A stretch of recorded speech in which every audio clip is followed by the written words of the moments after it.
Unos 5.000 aragoneses pueden beneficiarse de los 400 euros de ayuda otorgados por el Gobierno de acuerdo con el Decreto Ley de Medidas Urgentes. Así lo ha dado a conocer el consejero de Economía, Alberto Larraz, que ha presentado el programa en el marco de la Feria de Educación y Empleo que se desarrolla en Zaragoza. Este programa tiene una vigencia de 6 meses y a él se podrán acoger todos los desempleados inscritos en el INAEM que hayan agotado su prestación entre el 16 de febrero y el 15 de agosto de 2011. El programa de recalificación profesional de quienes han agotado sus prestaciones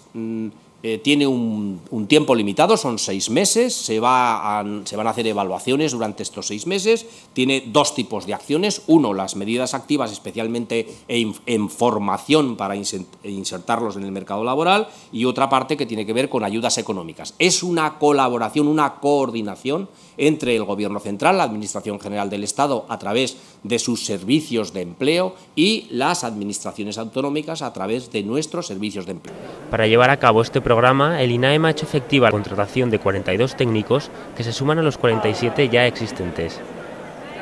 El consejero ha presentado este programa en el marco del 7º Salón de Educación y Empleo, en el que el INAEM participa con la red EURES, una red de cooperación para el empleo y la libre circulación de trabajadores dentro de la Unión Europea.